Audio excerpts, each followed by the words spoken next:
Chapter 28, Domestic Experiences. Like most other young matrons, Meg began her married life with the determination to be a model housekeeper. John should find home a paradise. He should always see a smiling face, should fare sumptuously every day, and never know the loss of a button. She brought so much love, energy, and cheerfulness to the work that she could not but succeed in spite of some obstacles. Her paradise was not a tranquil one, for the little woman fussed, was over-anxious to please, and bustled about like a true Martha, cumbered with many cares. She was too tired sometimes even to smile. John grew dyspeptic after a course of dainty dishes, and ungratefully demanded plain fare. As for buttons, she soon learned to wonder where they went, to shake her head over the carelessness of men, and to threaten to make him sew them on himself, and then to see if his work would stand impatient tugs and clumsy fingers any better than hers. They were very happy, even after they discovered that they couldn't live on love alone. John did not find Meg's beauty diminished, though she beamed at him from behind the familiar coffee pot, nor did Meg miss any of the romance from the daily parting, when her husband followed up his kiss with the tender inquiry, "Shall I send home veal or mutton for dinner, darling?" The little house ceased to be a glorified bower, but it became a home, and the young couple soon felt that it was a change for the better. At first they played keep house, and frolicked over it like children. Then John took steadily to business, feeling the cares of the head of a family upon his shoulders, and Meg laid by her cambric wrappers, put on a big apron, and fell to work, as before said, with more energy than discretion. While the cooking mania lasted, she went through Mrs. Cornelius's receipt book as if it were a mathematical exercise, working out the problems with patience and care. Sometimes her family were invited in to help eat up a too bounteous feast of successes, or Lottie would be privately dispatched with a batch of failures, which were to be concealed from all eyes in the convenient stomachs of the little Hummels.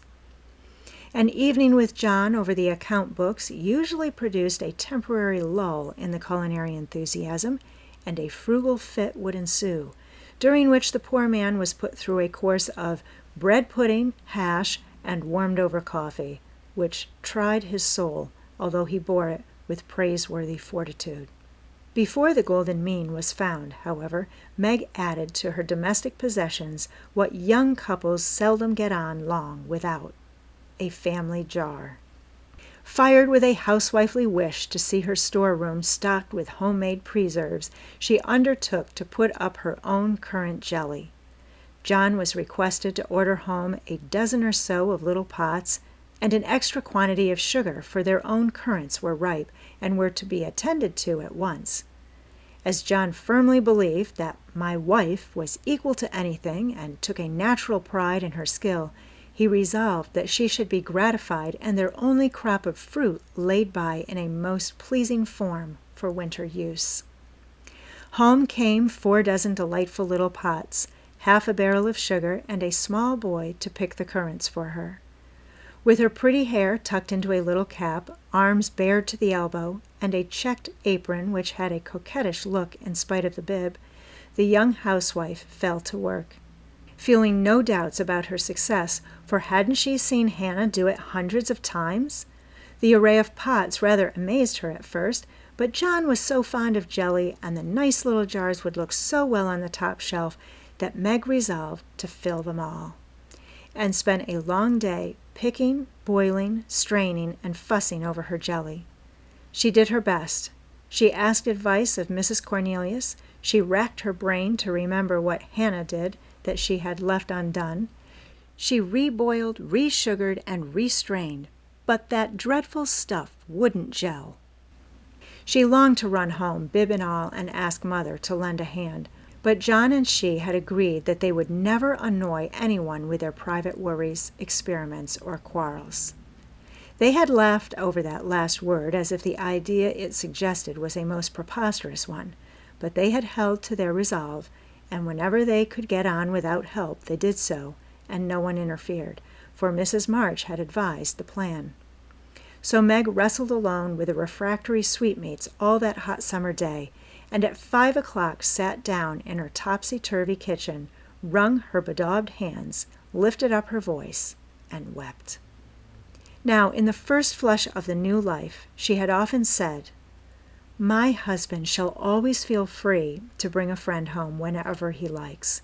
I shall always be prepared. There shall be no flurry, no scolding, no discomfort, but a neat house, a cheerful wife, and a good dinner.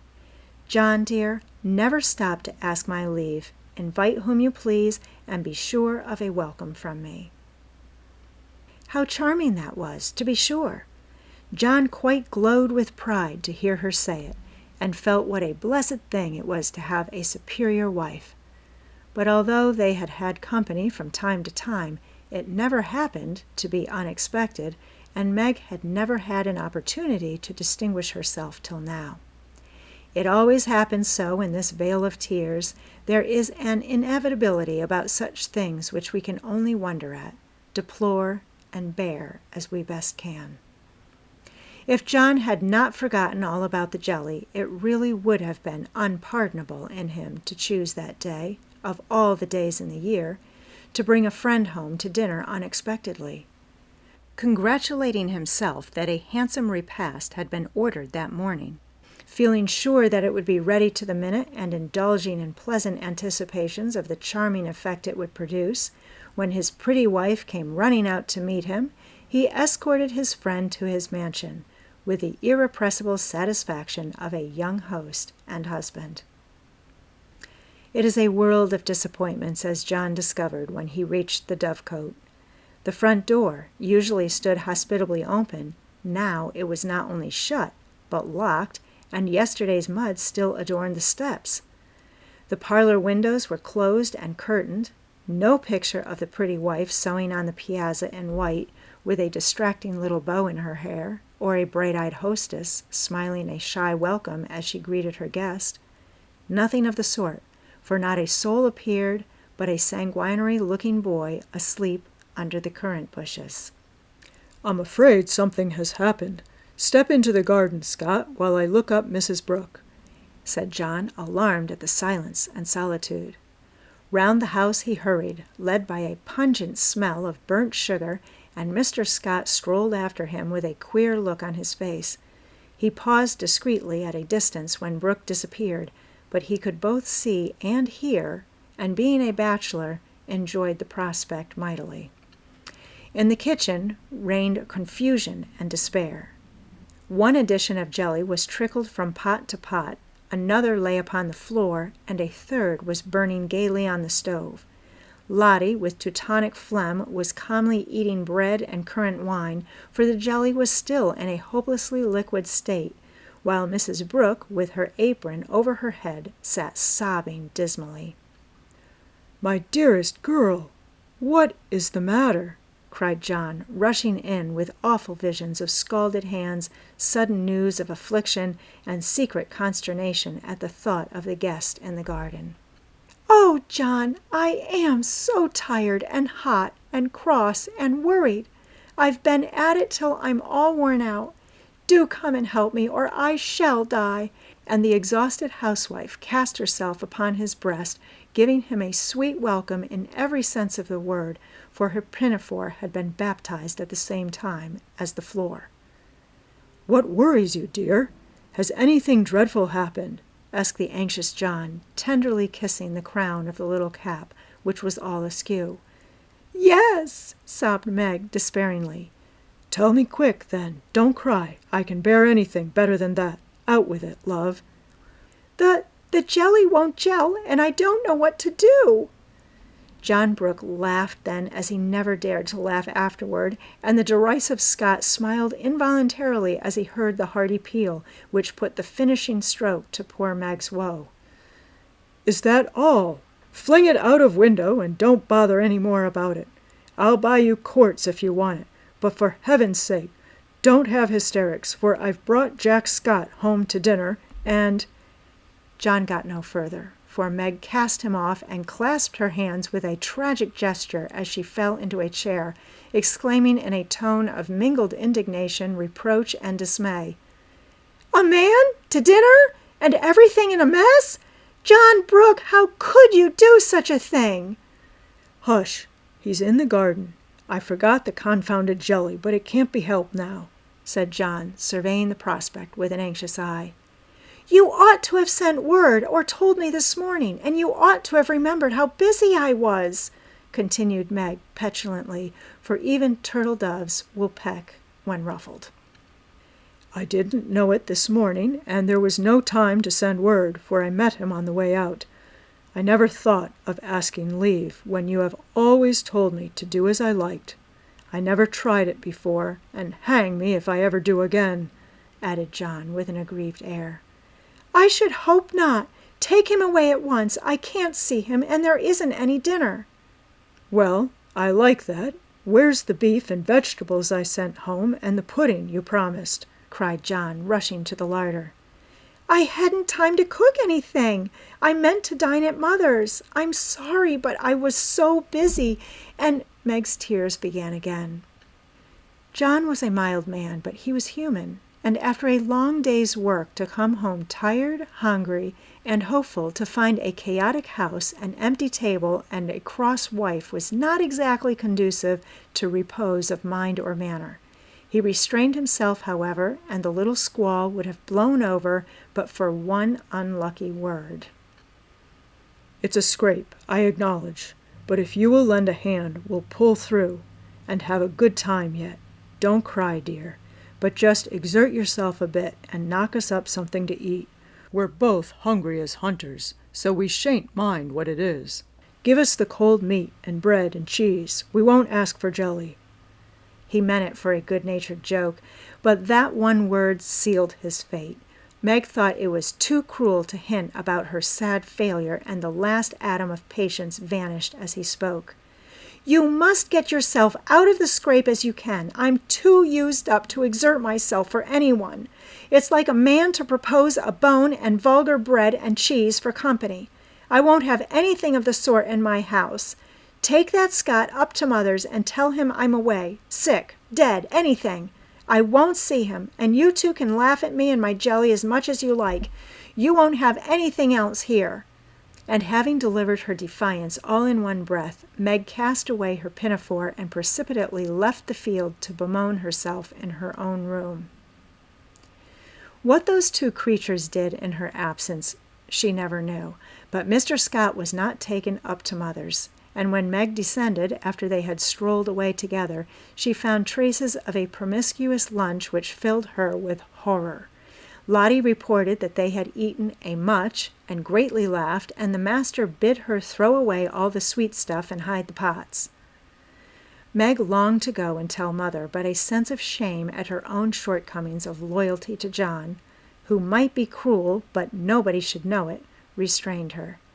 And after a summary clearing up, she dressed herself prettily and sat down to wait for John to come and be forgiven. Unfortunately, John didn't come, not seeing the matter in that light. He had carried it off as a good joke with Scott, excused his little wife as well as he could, and played the host so hospitably that his friend enjoyed the impromptu dinner and promised to come again. But John was angry, though he did not show it. He felt that Meg had got him into a scrape and then deserted him in his hour of need. "It wasn't fair to tell a man to bring folks home any time with perfect freedom, and when he took you at your word, to flame up and blame him, and leave 'em in the lurch to be laughed at or pitied. No, by George, it wasn't, and Meg must know it." He had fumed inwardly during the feast, but when the flurry was over and he strolled home, after seeing Scott off, a milder mood came over him. "Poor little thing. It was hard upon her when she tried so heartily to please me. She was wrong, of course, but then she was young. I must be patient and teach her." He hoped she had not gone home. He hated gossip and interference. For a minute he was ruffled again at the mere thought of it, and then the fear that Meg would cry herself sick softened his heart and sent him on at a quicker pace, resolving to be calm and kind, but firm, quite firm, and show her where she had failed in her duty to her spouse. Meg likewise resolved to be calm and kind, but firm, and show him his duty. She longed to run to meet him and beg pardon, and be kissed and comforted, as she was sure of being, but of course she did nothing of the sort, and when she saw John coming, began to hum quite naturally, as she rocked and sewed like a lady of leisure in her best parlor. John was a little disappointed not to find a tender Niobe, but feeling that his dignity demanded the first apology, he made none, only came leisurely in and laid himself upon the sofa with the singularly relevant remark, "We are going to have a new moon, my dear." "I've no objection," was Meg's equally soothing remark. A few other topics of general interest were introduced by Mr. Brooke, and wet-blanketed by Mrs. Brooke, and conversation languished. John went to one window, unfolded his paper, and wrapped himself in it, figuratively speaking. Meg went to the other window and sewed as if new rosettes for her slippers were among the necessaries of life. Neither spoke, both looked quite calm and firm, and both felt desperately uncomfortable. "Oh dear," thought Meg, "married life is very trying and does need infinite patience as well as love, as mother says." The word mother suggested other maternal counsels given long ago and received with unbelieving protests. "John is a good man, but he has his faults, and you must learn to see and bear with them, remembering your own. He is very decided, but never will be obstinate if you reason kindly, not oppose impatiently. He is very accurate and particular about the truth, a good trait, though you call him fussy. Never deceive him by look or word, Meg, and he will give you the confidence you deserve, the support you need. He has a temper, not like ours, one flash and then all over, but the white, still anger that is seldom stirred, but once kindled is hard to quench. Be careful, very careful, not to wake this anger against yourself, for peace and happiness depend on keeping his respect. Watch yourself, be the first to ask pardon if you both err, and guard against the little piques, misunderstandings, and hasty words that often pave the way for bitter sorrow and regret." These words came back to Meg as she sat sewing in the sunset, especially the last. This was the first serious disagreement. Her own hasty speeches sounded both silly and unkind as she recalled them. Her own anger looked childish now, and thoughts of poor John coming home to such a scene quite melted her heart. She glanced at him with tears in her eyes, but he did not see them. She put down her work and got up thinking, "I will be the first to say, 'Forgive me.'" But he did not seem to hear her. She went very slowly across the room, for pride was hard to swallow, and stood by him, but he did not turn his head. For a minute she felt as if she really couldn't do it. Then came the thought, "This is the beginning. I'll do my part and have nothing to reproach myself with." And stooping down, she softly kissed her husband on the forehead. Of course that settled it. The penitent kiss was better than a world of words, and John had her on his knee in a minute, saying tenderly, "It was too bad to laugh at the poor little jellypots. Forgive me, dear. I never will again." But he did, oh bless you, yes, hundreds of times, and so did Meg, both declaring that it was the sweetest jelly they ever made, for family peace was preserved in that little family jar.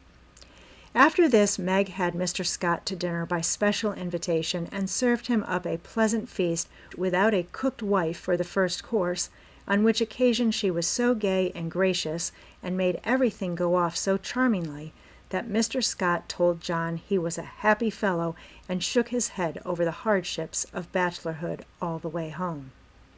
In the autumn, new trials and experiences came to Meg.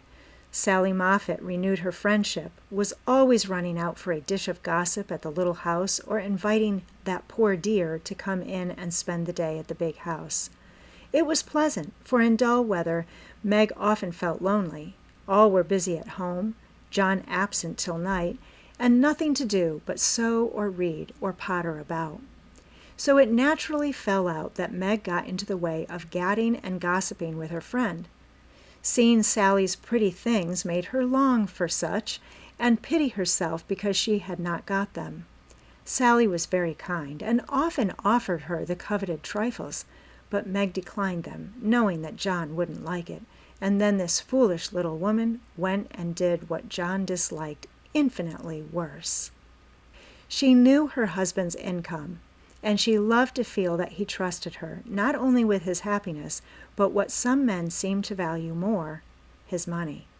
She knew where it was free to take what she liked, and all he asked was that she should keep account of every penny, pay bills once a month, and remember that she was a poor man's wife.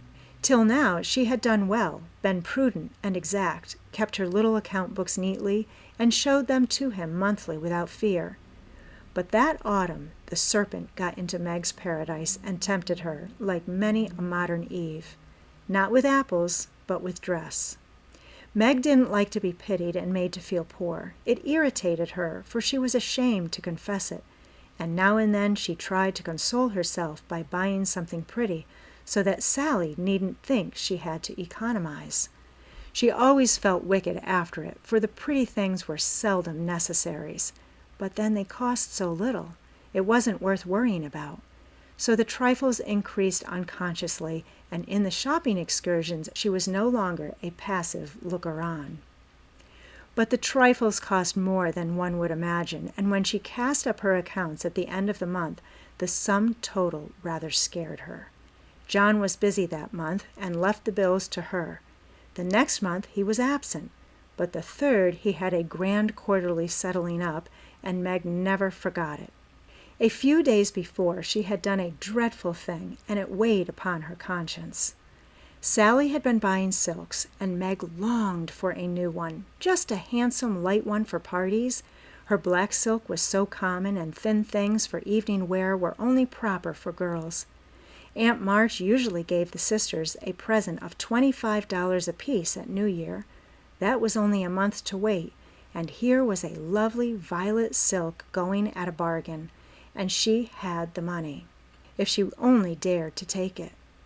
John always said what was his was hers, but would he think it right to spend not only the prospective 5 and 20, but another 5 and 20 out of the household fund? That was the question. Sally had urged her to do it, had offered to loan the money, and with the best intentions in life had tempted Meg beyond her strength. In an evil moment the shopman held up the lovely shimmering folds and said, "A bargain, I assure you, ma'am." She answered, "I'll take it," and it was cut off and paid for, and Sally had exulted, and she had laughed as if it were a thing of no consequence, and driven away, feeling as if she had stolen something and the police were after her. When she got home, she tried to assuage the pangs of remorse by spreading forth the lovely silk. But it looked less silvery now, didn't become her after all, and the words $50 seemed stamped like a pattern down each breadth. She put it away, but it haunted her, not delightfully, as a new dress should, but dreadfully, like the ghost of a folly that was not easily laid. When John got out his books that night, Meg's heart sank, and for the first time in her married life she was afraid of her husband. The kind brown eyes looked as if they could be stern, and though he was unusually merry, she fancied he had found her out, but didn't mean to let her know it. The house bills were all paid, the books all in order. John had praised her and was undoing the old pocket-book which they called the bank, when Meg, knowing that it was quite empty, stopped his hand, saying nervously, "You haven't seen my private expense book yet."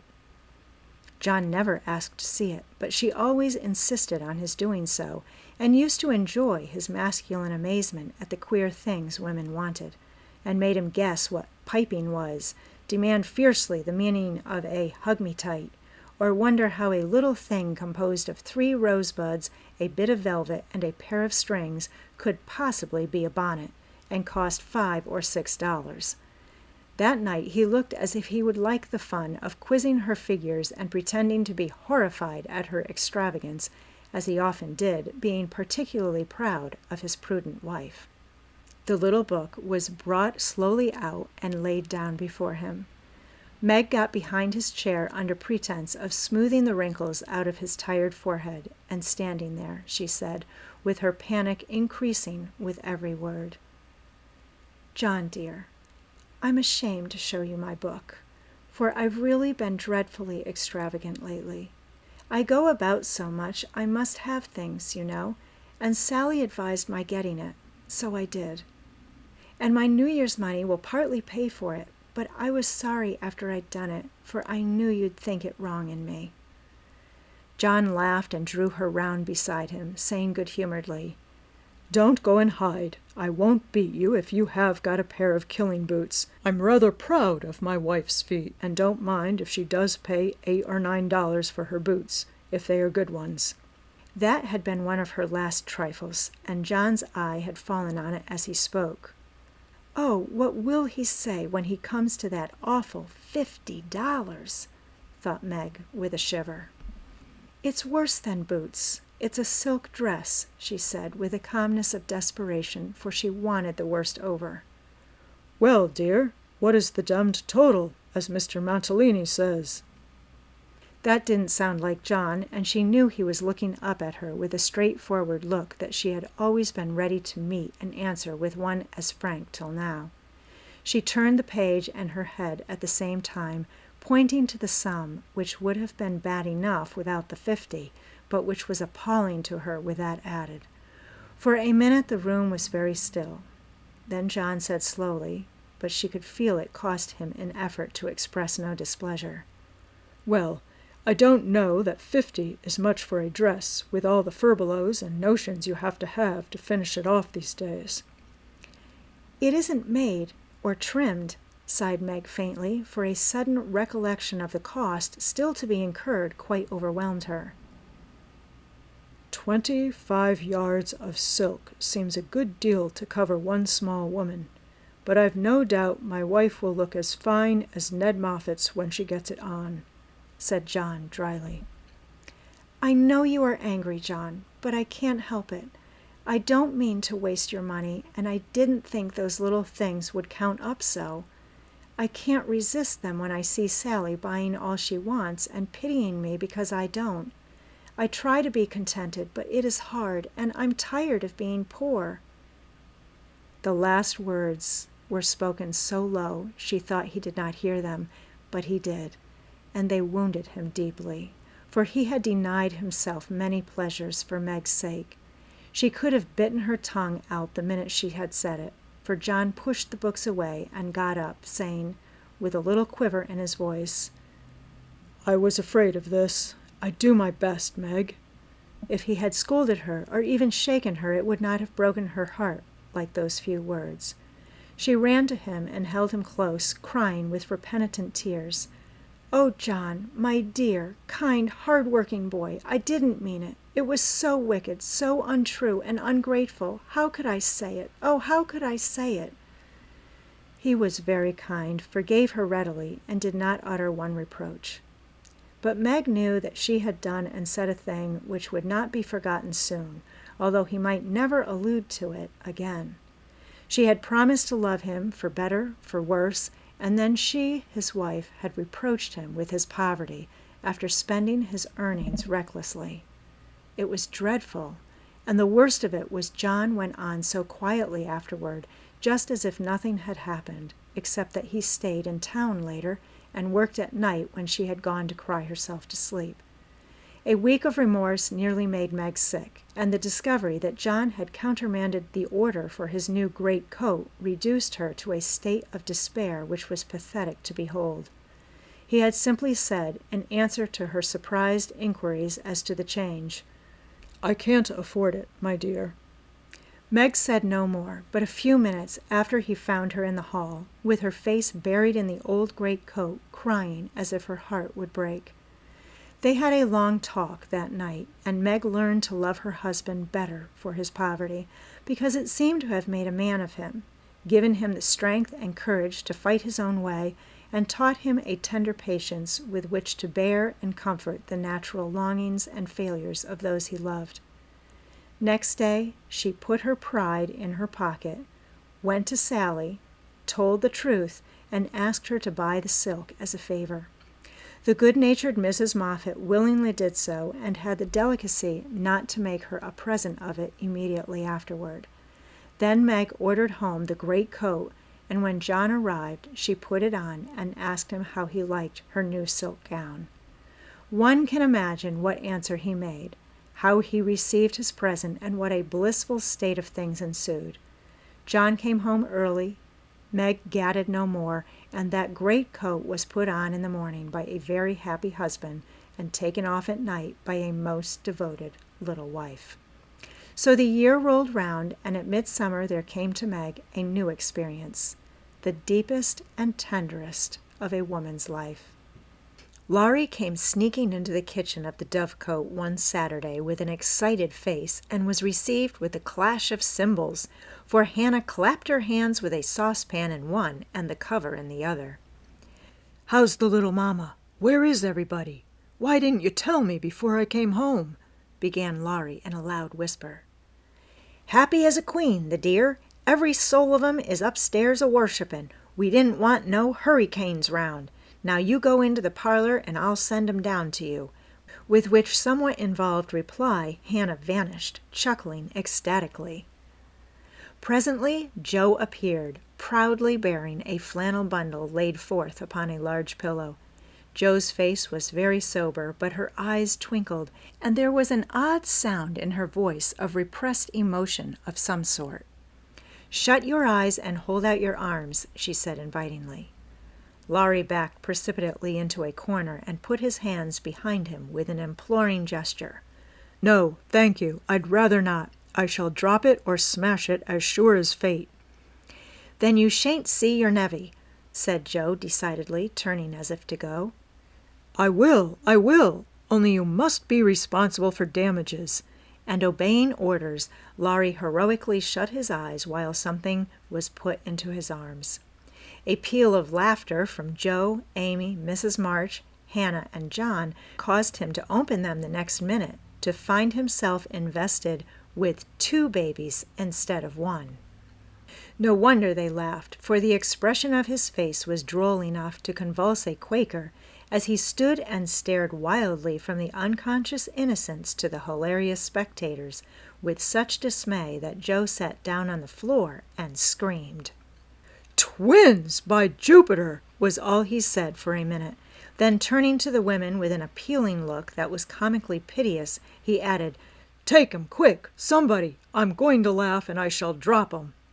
John rescued his babies and marched up and down with one on each arm, as if already initiated into the mysteries of baby tending, while Laurie laughed till the tears ran down his cheeks. "It's the best joke of the season, isn't it?